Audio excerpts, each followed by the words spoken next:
جناب اسپیکر، اس سال کی ٹیکس پالیسی کے اہم اصول یہ ہیں: نمبر 1، ٹیکس بیس وسیع کر کے tax to G D P ratio میں اضافہ کرنا۔ نمبر 2، انڈاکومنٹڈ اکانومی کو ختم کرنے کے لیے معیشت کی digitisation. Number 3، progressive tax system کے تحت زیادہ آمدن والوں پر زیادہ ٹیکس کا نفاذ۔ نمبر 4، نان فائلرز کے لیے کاروباری ٹرانزیکشنز کے ٹیکس میں نمایاں اضافہ۔ نمبر 5، کم آمدن والے طبقات کے لیے تحفظ۔ جناب اسپیکر، حکومت عوام کو زیادہ سے زیادہ ریلیف دینے کی کوشش کر رہی ہے۔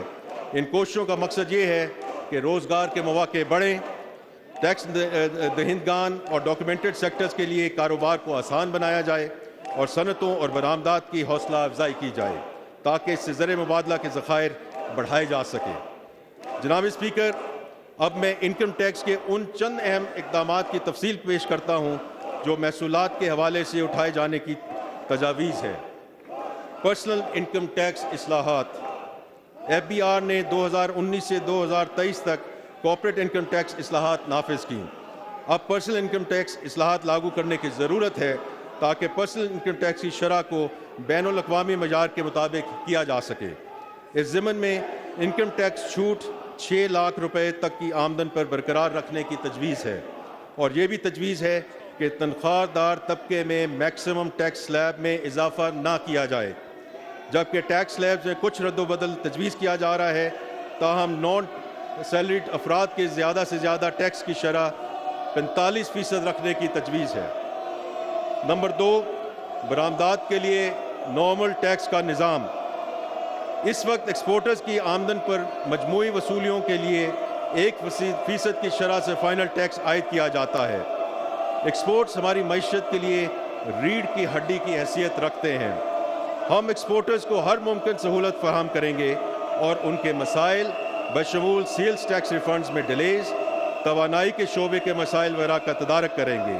ان کے ساتھ ساتھ یہ بھی ضروری ہے کہ ہر طبقہ اپنی آمدن کے مطابق ملک کی پائیدار ترقی میں اپنا حصہ ڈالے۔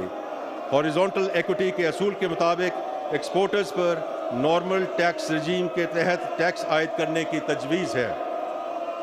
ریئل اسٹیٹ پر کیپٹل گینز ٹیکس میں ترمیم۔ موجودہ قانون میں اموویبل پراپرٹیز کے کیپٹل گینز پر فائلرز اور نان فائلرز دونوں کے لیے ہولڈنگ کی مدت کی بنیاد پر ٹیکس لگایا جاتا ہے۔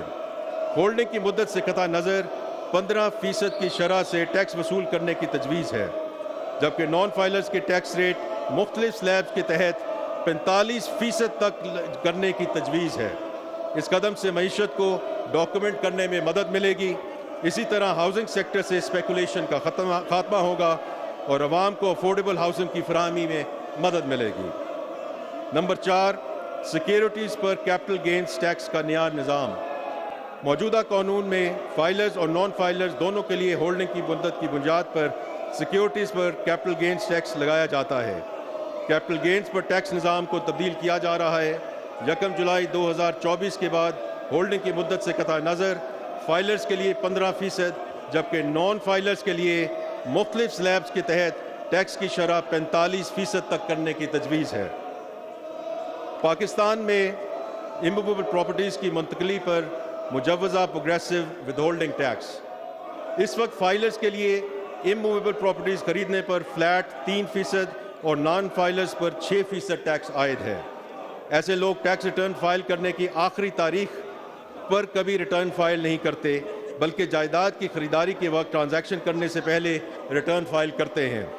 مقررہ تاریخ تک ٹیکس ریٹرن فائل کرنے کو یقینی بنانے اور نان فائلرز اور تاخیر سے ریٹرن فائل کرنے والوں کے لیے کاروبار کی لاگت بڑھانے کی غرض سے یہ تجویز کیا جا رہا ہے کہ فائلرز، نان فائلرز اور تاخیر سے ریٹرن جمع کرنے والوں کے لیے 3 الگ الگ ریٹس متعارف کرائے جائیں۔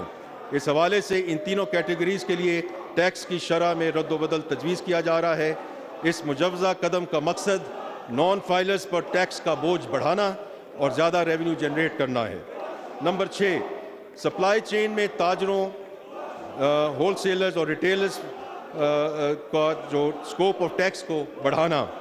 اس وقت صرف مخصوص کاروباری شعبوں کے ڈسٹریبیوٹرز، ہول سیلرز، ڈیلرز اور ریٹیلرز سے ایڈوانس انکم ٹیکس وصول کیا جا رہا ہے۔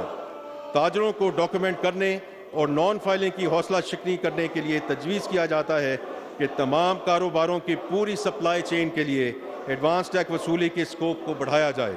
نان فائلر سے ایڈوانس ود ہولڈنگ ٹیکس کی شرح 1% سے بڑھا کر 2.25% کرنے کی تجویز ہے. نمبر 7, موٹر گاڑیوں کے رجسٹریشن پر ایڈوانس ٹیکس کی وصولی انجن کیپیسٹی کی بجائے گاڑی کی قیمت پر تبدیل کرنا. موجودہ قانون کے تحت 2000 سی سی تک کی گاڑیوں کی خریداری اور رجسٹریشن پر ایڈوانس ٹیکس کی وصولی انجن کیپیسٹی کی بنیاد پر کی جاتی ہے. گاڑیوں کی قیمتوں میں کافی اضافہ ہو چکا ہے اور اس لیے ٹیکس کی اصل پوٹینشل سے فائدہ اٹھانے کے لیے یہ تجویز دی جا رہی ہے کہ تمام موٹر گاڑیوں کے لیے ٹیکس وصولی کی بنیاد انجن کیپیسٹی سے تبدیل کر کے قیمت کے تناسب پر کر دیا جائے. جناب اسپیکر، اب میں سیلز ٹیکس سے متعلق چند اہم تجاویز پیش کرتا ہوں. نمبر 1, زیرو ریٹنگ، ریڈیوسڈ ایگزمپشنز اور ریڈیوس ریٹس کی چھوٹ کا خاتمہ. حکومت پاکستان ٹیکس قوانین میں مساوات اور انصاف کے اصولوں پر کاربند ہے.